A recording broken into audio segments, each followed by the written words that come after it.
Well, this is not the video that I was planning on making, but I sat down and I tried speaking to the camera and I don't know, I guess I just had stuff that I just feel like I need to say and I don't know, get off my chest.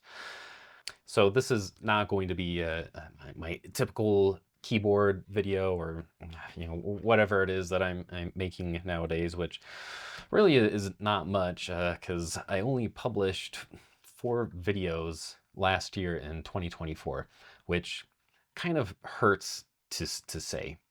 I was going to make a video on the Glove 80 because it's been about a year since I switched to using this keyboard as my daily driver.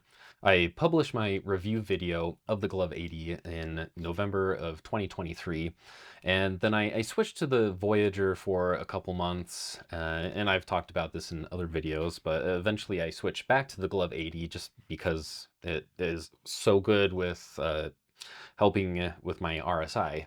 But back to the thing I alluded to about only publishing 4 videos in 2024, most of that was because I was feeling just constantly on the edge of burnout. I had switched to a different role at work, and in that I had taken on more responsibilities, and I found myself not having the bandwidth to put as much into my YouTube channel as I would have liked. Moving forward, as I was sitting down to make the video on the Glove 80, I was just chewing on these thoughts and thinking about it, and I realized that I want to put out more content, and there are so many things that I do want to talk about.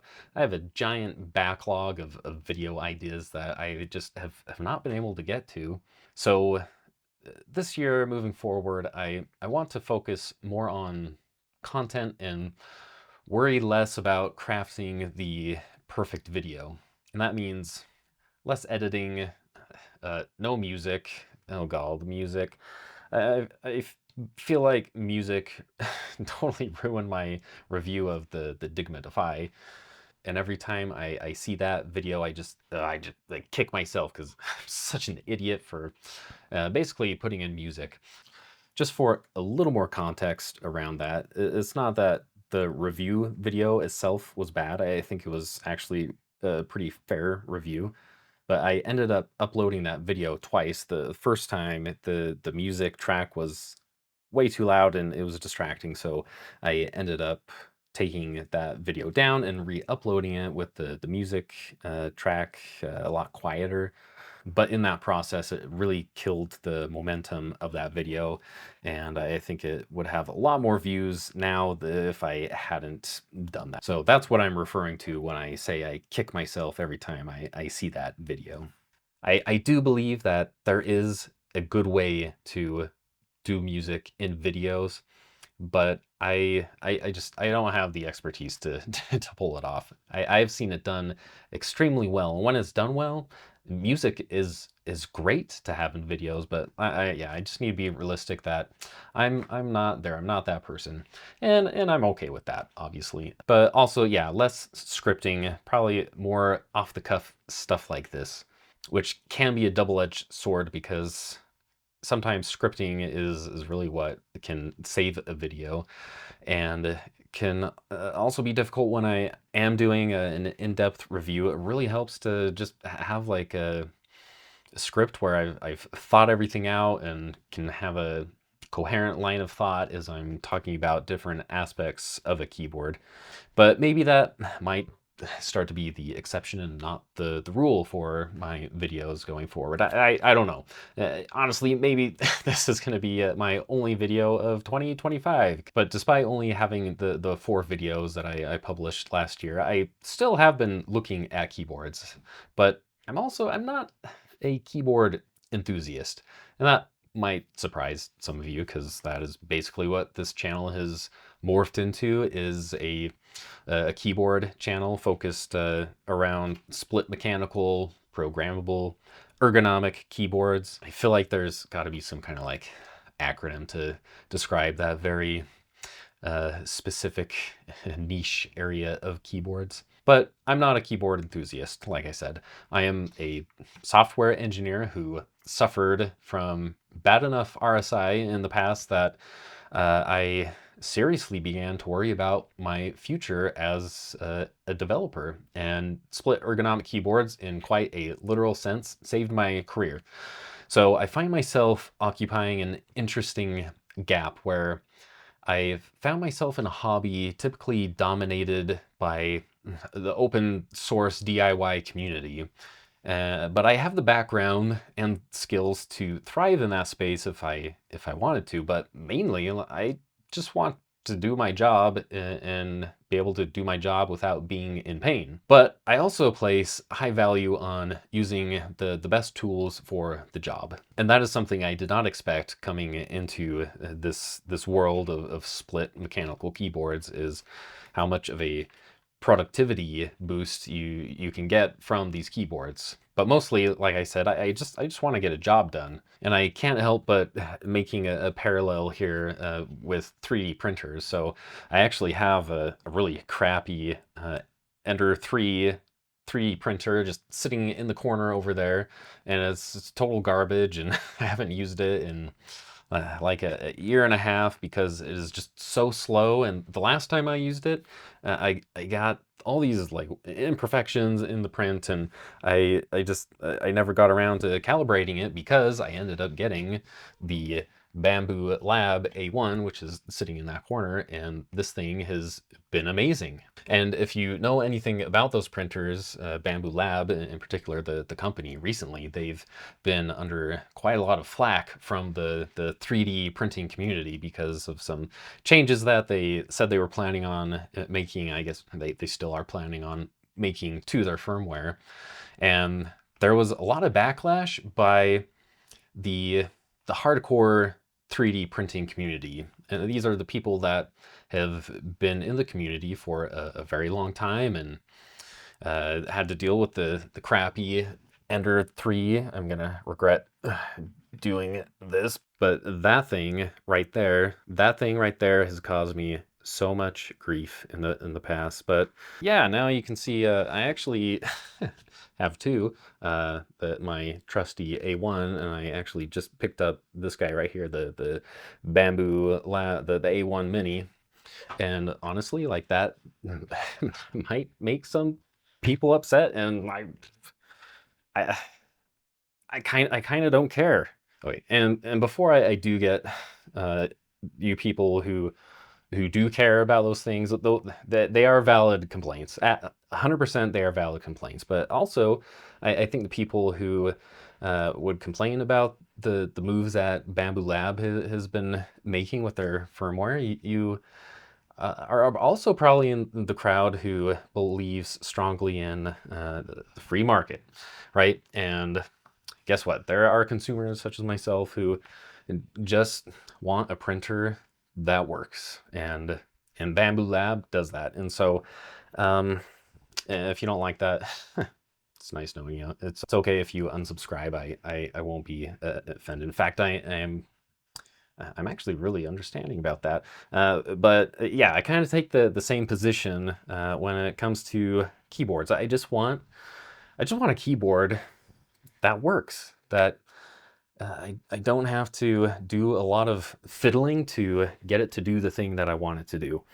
And that's something that I feel like ZSA does really well. They make excellent keyboards, but you know, I've said this before. Not only do they make really good keyboards, but their firmware, not the firmware, but they just, you know, have QMK, but their software is top notch. It's really good, and that makes using the keyboard really enjoyable.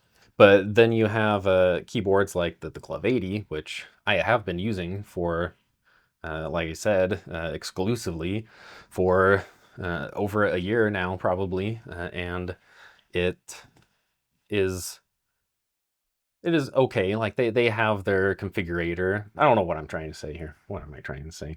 There is still a lot of opportunity in the market to create a keyboard that is as ergonomic as, or about as ergonomic as the Glove 80, but is also friendlier for people to get into. So I guess I kind of lied a little bit about saying that I've been using the Glove 80 for exclusively for over a year because, surprise, I have a different keyboard here. So this is one that I will also be making a review video on here sometime soon. I've been using this keyboard. This is the Cribdis by Bastard Keyboards. Been using it for about 2 weeks, which is about how long I typically would want to use a keyboard exclusively before I make a review video on it. So that'll be coming out sometime soon-ish, hopefully. I don't know, we'll see.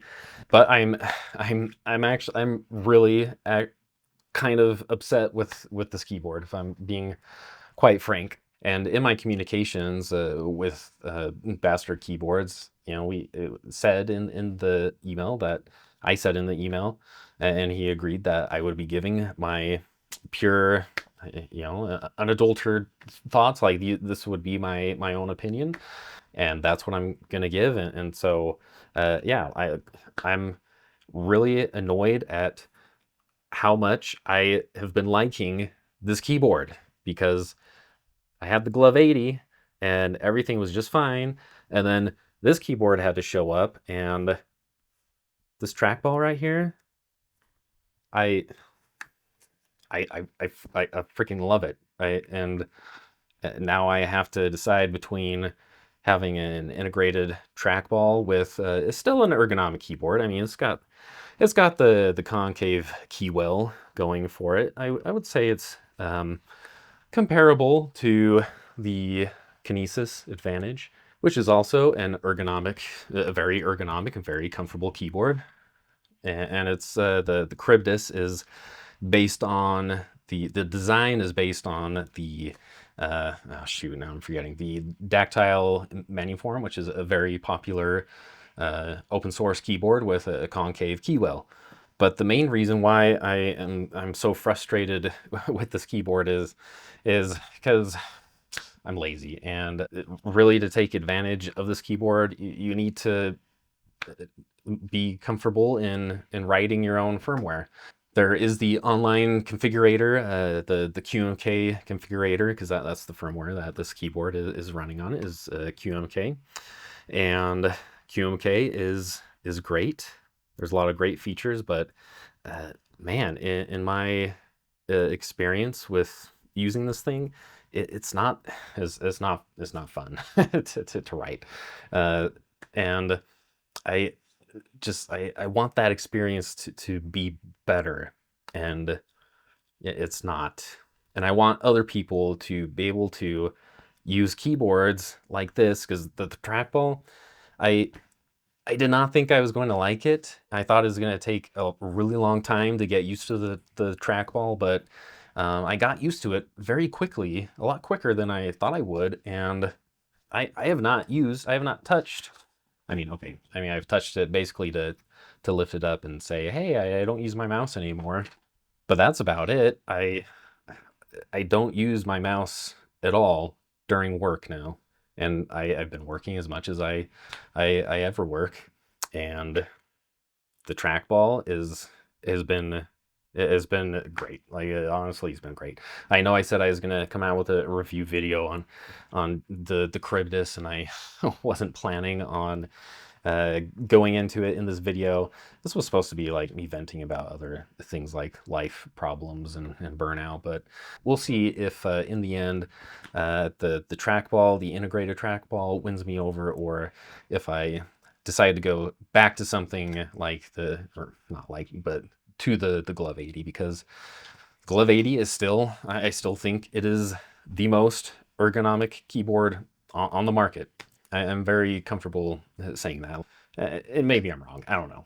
Maybe your hands are different than my hands, and the Glove 80 is not the best, most ergonomic for you, but it is definitely up there. But now there's a keyboard here that has a trackball, and it works. It works so good, and I'm so upset about it because, geez, ignorance is bliss, I guess, is what they say.